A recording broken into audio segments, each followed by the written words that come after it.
Oke, assalamualaikum warahmatullahi wabarakatuh. Selamat pagi semuanya, salam sejahtera bagi kita semuanya. Dan tentunya satu lagi yang harus saya sampaikan kepada para ahli pengadaan, yaitu salam pengadaan. Berjumpa kembali di belajar pengadaan online melalui blog heli.net. Pada sesi kali ini kita akan membahas tentang materi 1 dari modul yang keluar oleh KPP, yaitu tentang pengadaan barang jasa pemerintah berdasarkan Peraturan Presiden Nomor 54 Tahun 2010 beserta perubahannya. Nah, dalam pengantar pengadaan barang jasa ini ataupun modul materi pertama ini akan ada pembahasan tentang gambaran umum pengadaan, prinsip kebijakan dari pengadaan, kemudian para pihak, etika pengadaan. Ya. Oke, pertama kita harus tahu dulu apa definisi dari pengadaan barang jasa pemerintah. Nah, ini ada di pasal pertama Perpres 54 tahun 2010 dan perubahannya. Silahkan dibuka di buku konsolidasinya.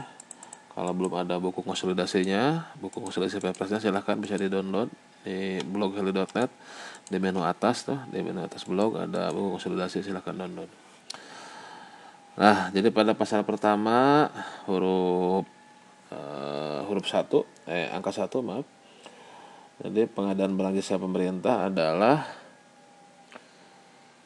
pengadaan barang jasa ataupun kegiatan untuk memperoleh barang jasa oleh kementerian, lembaga, satker perangkat daerah atau institusi lainnya yang prosesnya mulai dari perencanaan kebutuhan sampai diselesaikannya seluruh kegiatan untuk memperoleh barang jasa tersebut. Nah, ini poin pentingnya adalah bahwasannya kegiatan pengadaan itu bukan hanya lelang, bukan hanya tender, tapi ada 3 tahapan besar, yaitu mulai dari perencanaan, kemudian pemilihan penyedia, dan satu lagi adalah pelaksanaan kontrak. Itu. Ya. Oke, itu definisi pengadaan. Selanjutnya kita coba bahas tentang ruang lingkup dari Perpres 54 tahun 2010 dan perubahannya. Nah, ini tidak semua pengadaan itu harus menggunakan aturan yang ada dalam Perpres 54 tahun 2010.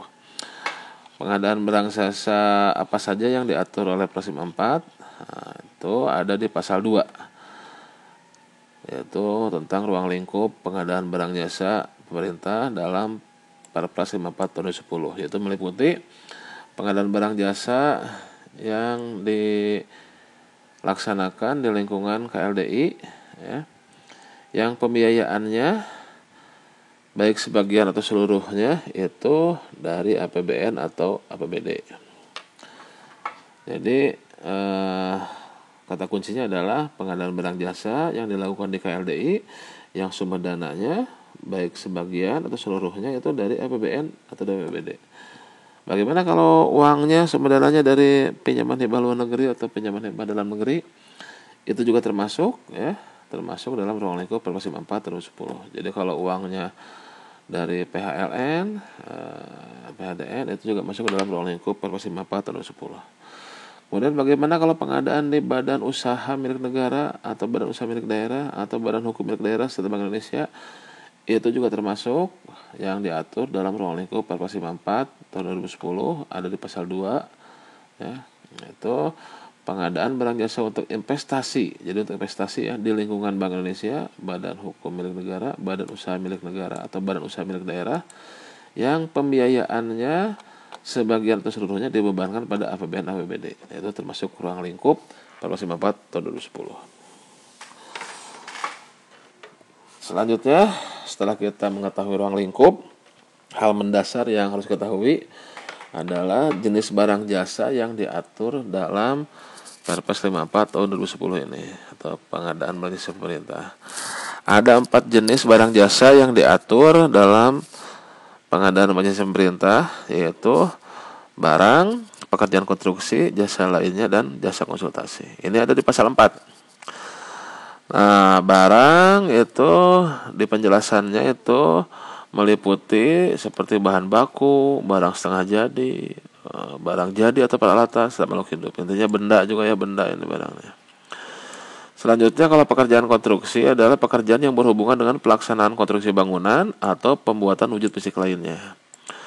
Konstruksi bangunan itu meliputi keseluruhan atau sebagian rangkaian kegiatan pelaksanaan yang mencakup pekerjaan arsitektur, sipil, mekanikal, elektrikal, tata lingkungan, masing-masing beserta kelengkapannya untuk mewujudkan suatu bangunan. Ya, bisa membangun gedung, jalan, jembatan, dan sebagainya.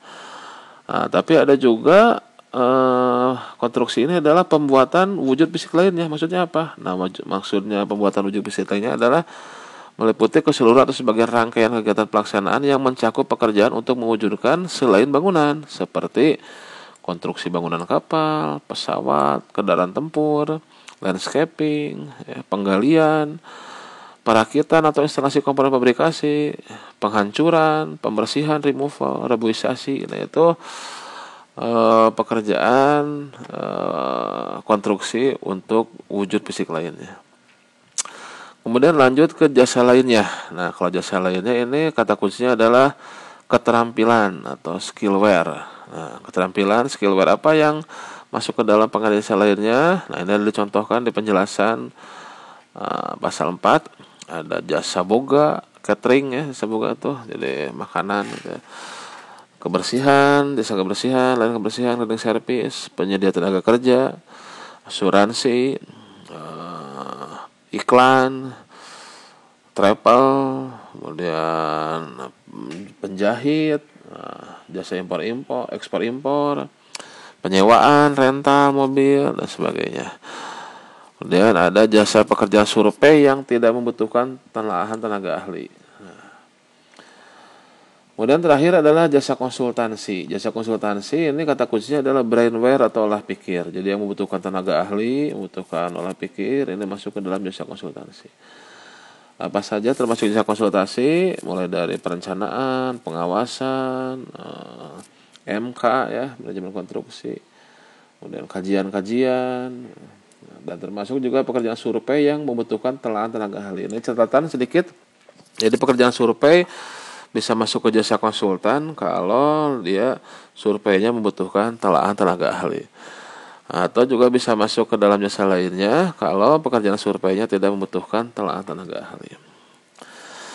Oke, selanjutnya setelah mengetahui jenis bidang jasa, dalam materi 1 ini kita akan membahas tentang prinsip etika dan kebijakan.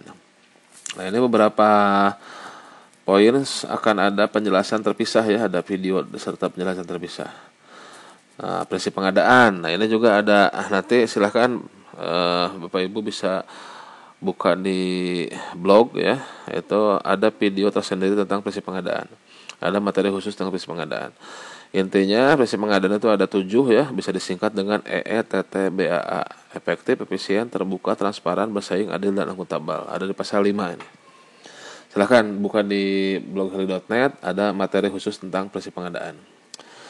Selanjutnya etika pengadaan. Nah, etika juga pengadaan juga ini ada video ataupun materi e-learning tersendiri. Silahkan dibuka lagi di heli.net-nya, kembali ke menu utama. Nah, nanti ada etika pengadaan.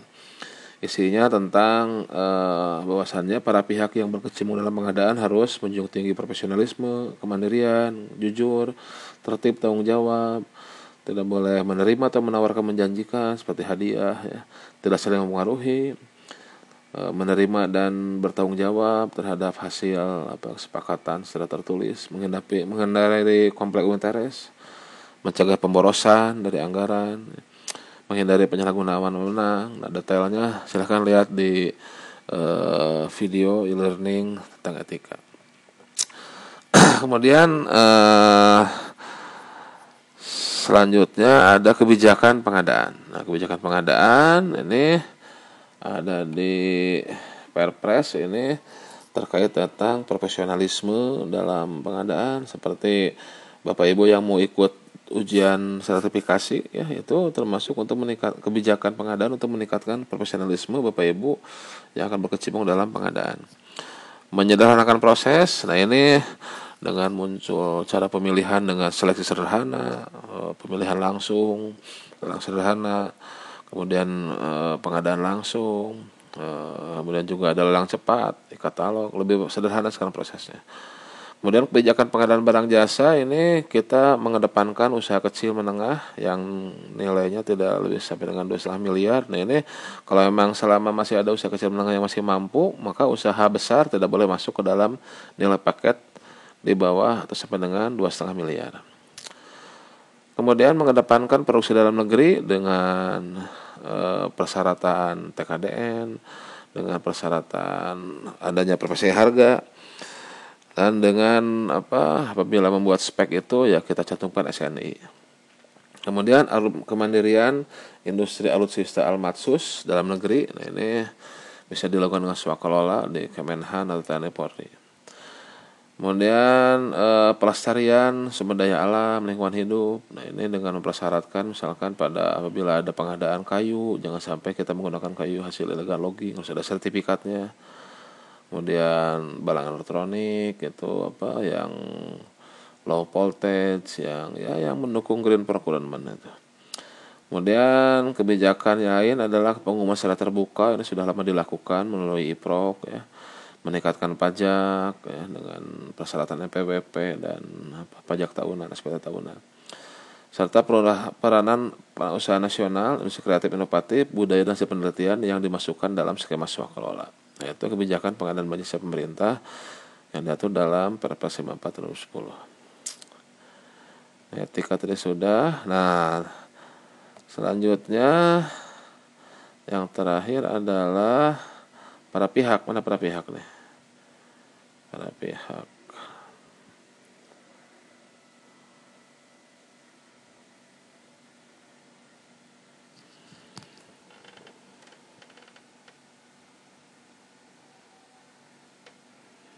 Sebentar, kepala mundur ini. Nah ini para pihak. Para pihak, nah ini juga ada materi tersendiri akan dijelaskan satu persatu. Ada pengguna anggaran, ada pejabat pembuat komitmen, ada ULP, PPHP dan penyedia nanti. Nah ini ada video tersendiri terkait para pihak. Tugas tanggung jawab PA pengguna anggaran, tugas dan persyaratan PPK, WLP dan pejabat pengadaan, tugas dan persyaratannya serta PPHP plus penyedia, nanti akan ada bahasa tersendiri.